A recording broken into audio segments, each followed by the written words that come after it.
vous demande d'accueillir Paul Barbast à l'affirmative.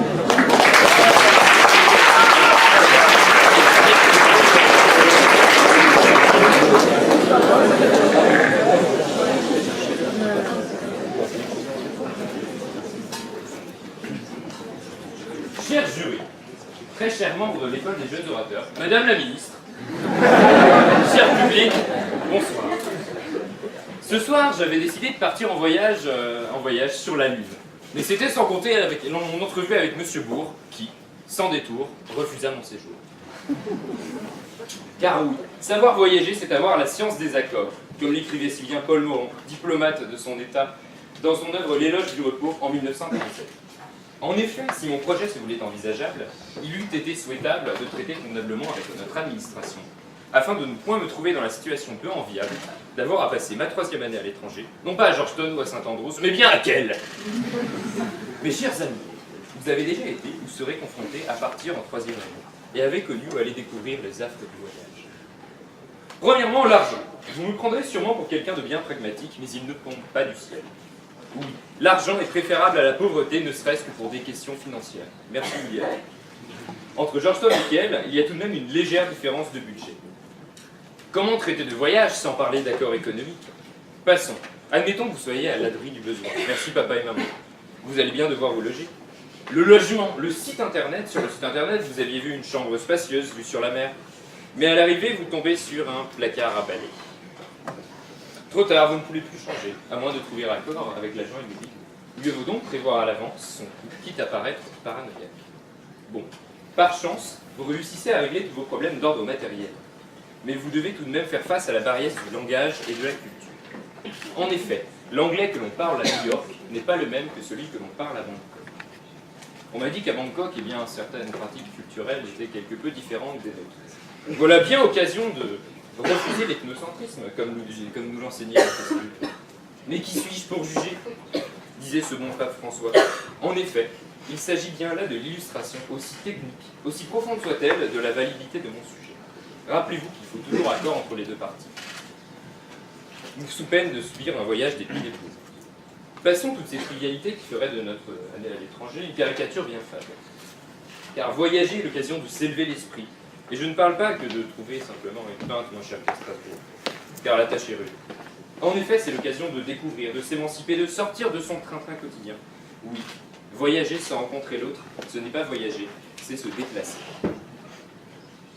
Mais outre l'accord entre deux personnes, voyager est aussi l'occasion de trouver un accord avec nous-mêmes, d'atteindre le nirvana, la paix intérieure, comme nous l'enseignait le grand lama il y a quelques semaines à Strasbourg. Grand lama qui préféra, d'ailleurs, pour son élocution, se rendre à l'université de Strasbourg plutôt que chez nos confrères parisiens. Sans nul doute que ce grand homme avait compris la nécessité des accords pour le voyageur actif. Ainsi, le voyageur, peut-on dire ainsi, qui part en Syrie pour des buts guerriers, est-il en accord avec lui-même, ou cherche-t-il un but illusoire à travers des mœurs barbares? Enfin, les voyages, ou tout du moins la définition qu'en donne Paul Morand dans le cadre de sa fonction, relèvent principalement de la science de la négociation, du compromis, de la synthèse des esprits, et telle est là la mission du diplomate. Ainsi, au nombre des accords qu'il nous faut pour voyager, accords financiers, matériels, culturels, diplomatiques, philosophiques, me diriez-vous, il en manque un. L'accord parental. Et oui, monsieur Joly, quand on a encore que 17 ans, comment partir sans l'accord de ses parents?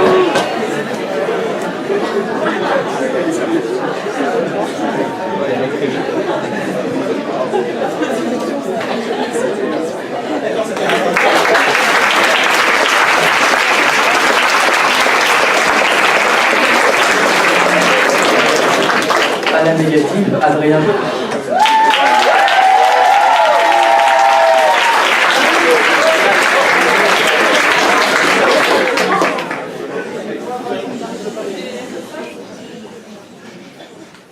Honorable membre du jury, on va pas faire la blague sur la ministre, monsieur peut-être, cher bisou de A, chers camarades de 2A et les dinosaures, papa, maman et tous ceux qui vont regarder en replay, coucou. Bonjour. Même bon ça. Savoir voyager, est-ce la science des... Allô Quentin? Ouais non, tu me déranges pas, t'inquiète pas, je suis en joue. Un problème avec les vacances? Non mais... Non mais non! À chaque fois qu'on part en voyage, on n'est jamais d'accord! On n'est pas d'accord! Ça m'énerve, on va pas faire ce voyage. C'est quoi? On va pas le faire.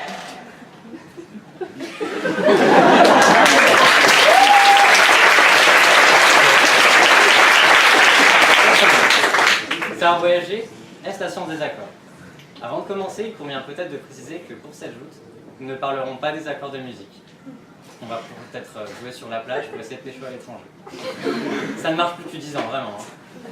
Nous n'évoquerons pas non plus l'accordéon, qui n'a pas lieu d'être. Là, tu trouveras son public en replay. Savoir voyager, c'est la science du voyage. C'est une citation de Paul Morand, un écrivain et diplomate du XXe siècle. Paul Morand, c'est un intellectuel qui écrit beaucoup, qui écrit tout le temps, surtout. Pas vraiment difficile donc de ne pas être d'accord avec lui. Pour vous illustrer à quel point le personnage peut être mi-fleur bleue, mi-complètement perché, je vais trouver une petite citation en plus de celle-là qu'il a pu dire. Le plus beau voyage ici-bas, c'est celui que l'on fait l'un vers l'autre. Complètement perché. Cas pratique, mise en situation, exemple concret. Je vais effectuer devant vous le plus beau voyage de ma vie terrestre. Paul, je vais aller vers l'autre, je vais aller vers toi.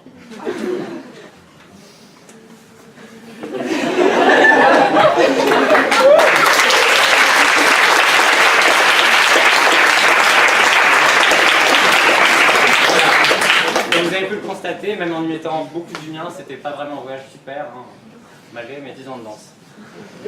Alors, une fois qu'on a pu démontrer que l'auteur disait à peu près tout et n'importe quoi, l'opposé et son contraire, le JO pourrait avoir envie de me dire « Mais Adrien, tu ne traites pas vraiment le sujet très sérieusement, et s'il fallait pas plutôt parler des accords diplomatiques, des accords de libre-échange, dans le milieu JO ?» Alors pour commencer, je vais dire que savoir voyager, des fois ce n'est pas vraiment la science des accords, et notamment des accords entre les États. Dans un contexte de mondialisation, il n'y a plus vraiment besoin d'accords entre les États pour faire voyager des capitaux, pour faire voyager des hommes, pour faire voyager des informations. Prenez Internet, regardez l'utilité des accords de régulation. Ensuite, je dirais que savoir voyager, parfois, c'est mieux de le faire sans utilisation des accords.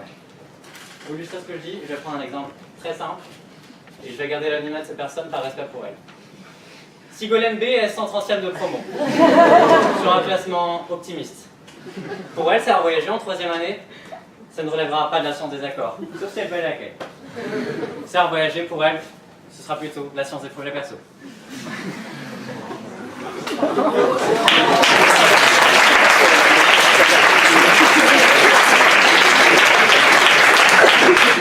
Sur une note plus sérieuse, il faut bien dire que pour certaines personnes, savoir voyager, ça n'a vraiment rien de la science des accords, c'est plutôt savoir faire avec les conflits, avec les désaccords.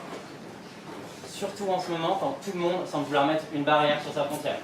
Le Brexit, la remise en cause de Schengen face à l'argument sécuritaire. Un mec complètement fou qui va empêcher les Mexicains de passer chez lui. Tous semblent vouloir vous empêcher de voyager. Pour le réfugié syrien qui doit quitter son pays, qui doit passer au-dessus d'une barrage de 6 mètres de haut, qui doit traverser un océan. Clairement, savoir voyager, ça n'a rien de la science des accords. Savoir voyager, c'est plutôt la science de la débrouille face aux désaccords. Et savoir voyager, pour lui, c'est vital. Combien de familles vont encore continuer à devoir voyager sans avoir les accords, pour au final se faire refuser par des politiques qui ont vu qu'adopter ce point de vue et leur faisaient remonter de quelques points dans les sondages. Pour conclure, je rejoins Thibaut et dire que si on va seulement sur l'aspect diplomatique, on rate peut-être le cœur de la question. Savoir voyager, c'est pas la science des accords, on déplace de diplomates, on déplace à Paul. Savoir voyager, c'est plutôt la science de l'accord avec soi-même. C'est se confronter aux autres, se confronter au monde, c'est se découvrir de nouveaux goûts, de nouveaux dégoûts. Il n'y a pas vraiment de science du bon voyage parce que ça définit au fond de vous-même, de votre personnalité, de votre conscience, de votre être. Et puis quoi qu'il en soit, le voyage va vous changer et vous permettre de mieux vous connaître vous-même. C'est tout ça, savoir voyager. Savoir se perdre pour mieux se trouver, savoir rencontrer autrui, s'y opposer et pourquoi pas l'aimer. Merci.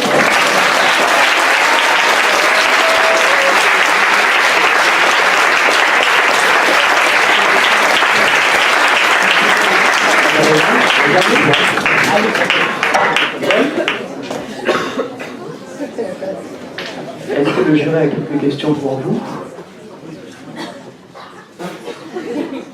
Non. Alors Paul, une question me vient à l'esprit. Tu parles d'accord, mais pourtant, qui ne dit mot consent, n'est-ce pas? C'est vrai, mais on peut trouver accord avec soi-même, accord entre notre raison et nos sentiments. Un accord tacite, en soi, avec nous-mêmes. Afin de trouver la paix intérieure. Merci.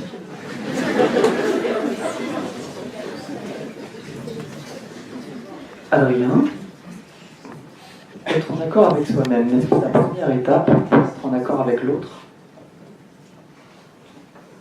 Mais c'est pas exactement... C'est à peu près ce que j'ai dit. Enfin... être en accord avec soi-même, c'est être en accord avec l'autre, c'est savoir se connaître pour mieux connaître les autres.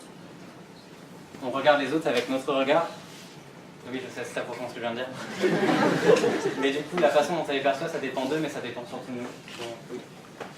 Et que penses-tu de l'argumentation de ton opposant? Je pense qu'elle est très plurielle.